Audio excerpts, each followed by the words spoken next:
Hi guys, ये हम अभी असिस्टेंट प्रोफेसर वैकेंसी के बारे में बता रहे हैं। एक न्यू यूनिवर्सिटी से असिस्टेंट प्रोफेसर की वैकेंसी निकली है, जिसको मैंने मेन पॉइंट्स आपके साथ शेयर करती हूँ और इसे मैंने हाईलाइट कर दिए हैं।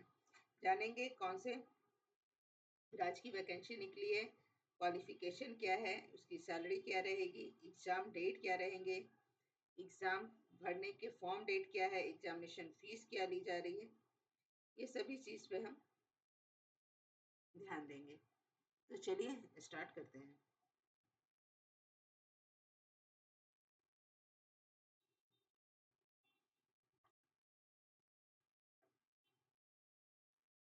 सबसे पहले हम जान लेते हैं कि ये फॉर्म भरने की ऑफिशियल नोटिफिकेशन यहाँ पे आ चुकी है। सबसे पहले जानते हैं कि कौन सी यूनिवर्सिटी से ये विज्ञापन निकला है और टू द मेन पॉइंट्स हमारा क्या है। गुरुग्राम यूनिवर्सिटी, गुरुग्राम हरियाणा से ये रिक्वायरमेंट निकली असिस्टेंट प्रोफेसर की। इसकी ऑफिशियल वेबसाइट है www.gurugram university.ac.in। यहाँ पे डायरेक्ट ऑफिशियल वेबसाइट पे जाकर आप इसका नोटिफिकेशन चेकआउट कर सकते हैं। यहाँ पर टीचिंग एंड नॉन टीचिंग दोनों वैकेंसी निकली है, लेकिन अभी हम टीचिंग असिस्टेंट प्रोफेसर वैकेंसी के बारे में आपको बता रहे हैं। एग्जाम फॉर्म भरने की डेट जो है 10/12/2025 9 AM से 30/12/2025 मिडनाइट तक है। Print out of application hard copy जो है यहाँ पर सबमिट करने की जरूरत नहीं है। सारा चीज आपका ऑनलाइन ही होगा और ऑनलाइन ही आपको सारे सर्टिफिकेट्स वगैरह यहाँ पर देने हैं। हार्ड कॉपी आपको पोस्ट नहीं करनी है। चलिए इसकी डिटेल्स देख लेते हैं कि कौन कौन से सब्जेक्ट में। देखिए, online application we invite for eligible person for post of assistant professor in academic pay level 10 of following subject and discipline. यहाँ पर एकेडमिक पे लेवल 10 रहेगा, जो कि काफी अच्छी सैलरी रहेगी। मान के चलिए आप 80,000 से अबव यहाँ पर सैलरी रहेगी। साइंस सब्जेक्ट्स क्या है?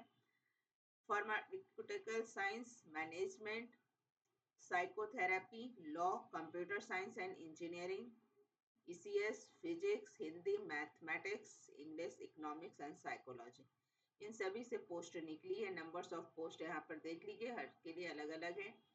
कुछ पोस्ट जो है अनरिजर्व, डीसीएस, बीसीएस, इन सभी के लिए निकला है। तो इसके फुल फॉर्म क्या होते हैं वो आगे अगर आपको नहीं पता है तो चलिए यहाँ पर देख सकते हैं। जो शॉर्ट फॉर्म यहाँ पे लिखा हुआ है, यूआर का मतलब क्या होता है, ईडब्ल्यूएस का मतलब क्या होता है, यहाँ पे सब आपको दिया हुआ है। यूआर यानी जनरल या अनरिजर्व के लिए है। फिर ओबीएस यानी other schedule caste of Haryana के लिए। बीसीए यानी backward classes A Haryana. BSW backward classes B of Haryana.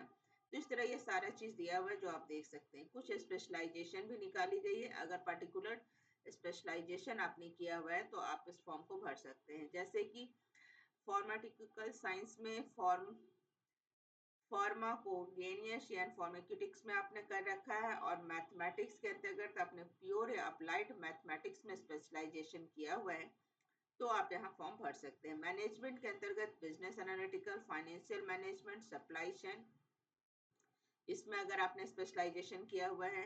Computer science engineer के अंतर्गत artificial intelligence, cyber security, IT, data science and analytics analytics के अंतर्गत आपने स्पेशलाइजेशन कर रखा है। उसी प्रकार फिजिक्स में इलेक्ट्रॉनिक्स, मटेरियल साइंस, ईएसडब्ल्यू में वीएलएसआई, डिजाइन या टेक, इंग्लिश में कम्युनिकेशन स्किल। इस तरह आप देख सकते हैं, उसके अंतर्गत आप फॉर्म भर सकते हैं।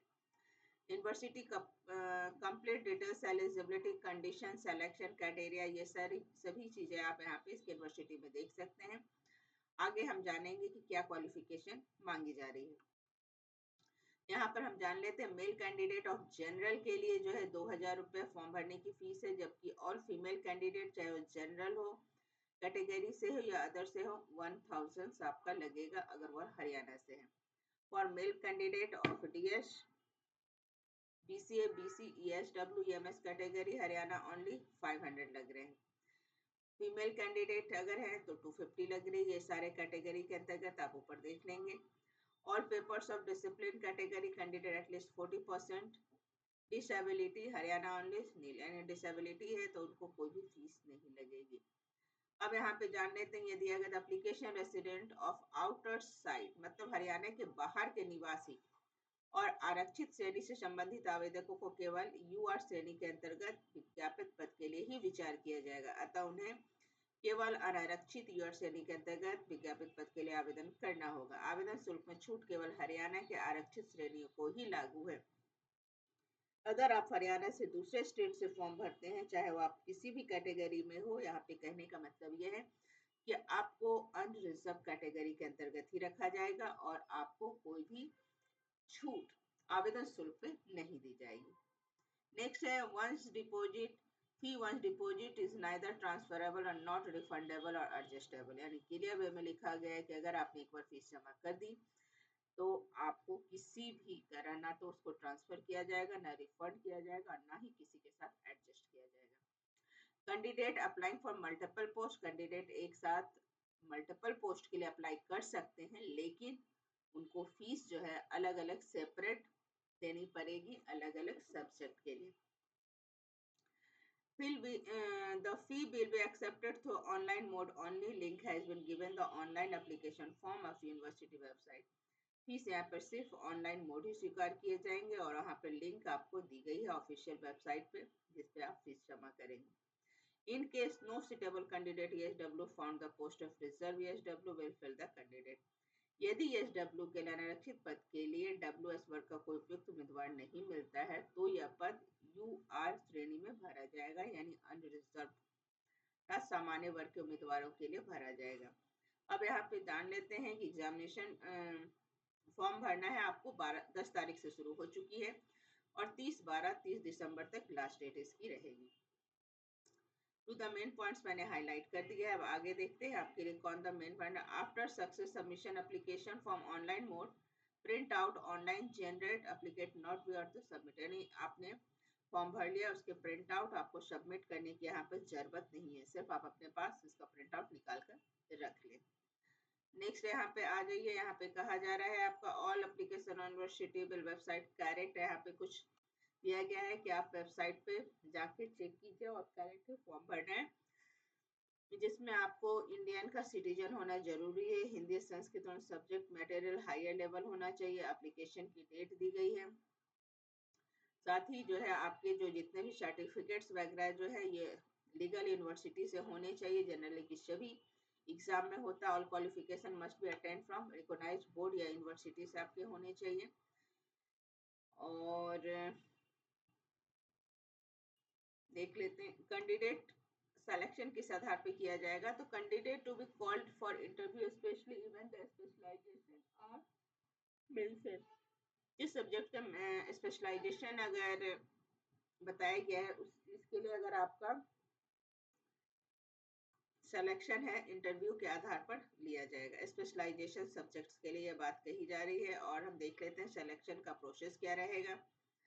अगर आप ST ST OBC में है तो कास्ट सर्टिफिकेट आपको यहाँ पर लगाना होगा, या PW SW जो भी सर्टिफिकेट है जो मेनली हर एग्जामिनेशन में जो रहता है उसके अकॉर्डिंग है आपको करना है।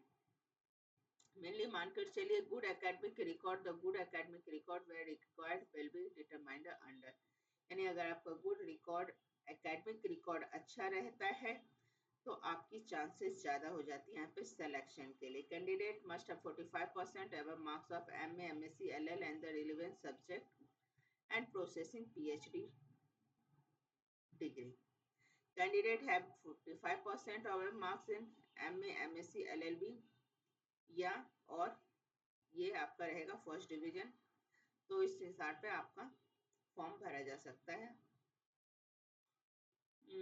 Cancellation of fact supply, wrong information will result cancellation of candidate to any time of addition to legal action। अगर आपने कोई भी गलत इंफॉर्मेशन दिया तो आपके फॉर्म को कैंसिल किया जा सकता है और आपके लीगल एक्शन भी लिया जा सकता है। Every upload document shall be duly signed and self attested self certified by the candidate. यानी जो भी आप डॉक्यूमेंट यहाँ पे मांगी जा रही है आपकी एकेडमिक डॉक्यूमेंट, उसमें आपको सेल्फ अटेस्ट करके वहाँ पे डाउनलोड करना है और साथ ही आपको वैलिड ID यहाँ पे डालना है। नेक्स्ट है यहाँ पे वापस से बताया जा रहा है कि डेट कब से कब तक है। अब eligible condition of including qualification experience etcetera for assistant professor. यहाँ पे क्या क्या आपकी क्वालिफिकेशन एक्सपीरियंस मांगी जा रही है, देख लीजिए। पैरामेडिकुलर साइंस के लिए first class BA pharma with master degree of pharmacy, M pharma and associate branch of specialisation in pharmacy, इसमें ये चीज़ मांगा जा रहा है। एंड इस तरह आप यहाँ पर देख सकते हैं, या साइकोथेरेपी में क्या मांगा जा रहा है, मैनेजमेंट में क्या है, तो इस तरह ये कंडीशन दिए गए हैं। Law of physics, mathematics, economics, psychology, Hindi and English, इन सभी में क्वालिफिकेशन आपको जो मांगा जा रहा है यहाँ पे लिखा गया है एलिजिबिलिटी ए और बी। अगर ए है तो या तो फिर बी, दोनों में से कोई भी है तो चलेगा। अब ए के अंतर्गत आपका मास्टर डिग्री अगर 55% है और रिकोगनाइज इंडियन यूनिवर्सिटी से आपने किया हुआ है, फिर फुलफिल क्वालिफिकेशन, या तो आपने नेट या एससीआई या पीएचडी वगैरह कर रखा है, नेट सेट या स्लेट कर रखा है या पीएचडी कर रखा है, तो भी आप एलिजिबल हैं। और अगर नहीं तो दूसरा यहाँ पे हो जाता है कि पीएचडी डिग्री आपने कर रखा है और 500 इन वर्ल्ड यूनिवर्सिटी रैंकिंग में वो आता है, तो भी आप इसको पढ़ सकते हैं। कंप्यूटर साइंस के लिए बीटेक, बीएस, एमई, ये सारे क्वालिफिकेशन मांगे जा रहे हैं। वीडियो को पॉज करके ये इसके देख सकते हैं। Criteria, process, selection, short listing, assistant professor interview, इसका सिलेक्शन या क्राइटेरिया प्रोसेस क्या रहेगा इंटरव्यू का, यहाँ पर देख लेते हैं। ग्रेजुएशन के लिए इनको 80% अगर नंबर आता है तो 15 नंबर दिया जाएगा, 60% या से कम आता है तो 13 नंबर, 50% या से कम आता है तो 10 नंबर, और 45 और लेस देन 55 तो 5 नंबर आएगा। ग्रेजुएशन की डिग्री के एकेडमिक बताया जा रहा है। फिर post graduation, MPhil, PhD, NET, research अगर आपने किसी टॉपिक पे किया है तो research publication, teaching, post doctoral experience 2 marks का है तो उसके लिए 10 मार्क्स दिए जा रहे हैं। अगर आपने कोई रिसर्च पब्लिकेशन है तो 10 मार्क्स हैं। अवार्ड अगर आपको दिया जा रहा है किसी भी टॉपिक्स पे तो 3 मार्क्स हैं। और स्टेट लेवल अवार्ड अगर स्टेट गवर्नमेंट की तरफ से दिया जा रहा है तो 2 लेवल से। तो इस प्रकार जोड़ के जो है एमफिल और पीएचडी मैक्सिमम 30 मार्क्स हो रहे हैं। JRF, NET, SET maximum 7 marks, in award category maximum 3 marks, academic score 80, research 10, teaching experience 10, total 100 marks. तो इस प्रकार ये निकाल के रिव्यू के बाद इस तरह सिलेक्शन किया जाएगा। और the selection will be based of composite score as follow. यहाँ पे क्या है, डोमेन नॉलेज आपका एसेट्स थ्रू रिटन टेस्ट होगा, और यहाँ पे पीपीटी प्रेजेंटेशन टीचिंग स्किल के लिए देखा जाएगा, और इस आधार पे आपका सिलेक्शन किया जाएगा। तो ये थे टू द मेन पॉइंट्स कि आपकी फीस क्या लग रही है, क्वालिफिकेशन क्या लग रहा है। ये फॉर्म दिए गए हैं, आपको फॉर्म भर के यहाँ पे सबमिट करना है, और जो भी सर्टिफिकेट मांगे जा रहे हैं वो सेल्फ अटेस्ट करके आपको यहाँ पर भेजना है, हार्ड कॉपी कुछ भी नहीं भेजना है। तो ये इन्फॉर्मेशन थे आज के लिए, इतना ही। नेक्स्ट वीडियो के लिए आप हमारे साथ बने रहें। आपको हमारे चैनल पर government and non government teaching से related vacancy and local Indore से रिलेटेड वैकेंसी अपडेट आपको मिलती रहेगी। Thank you.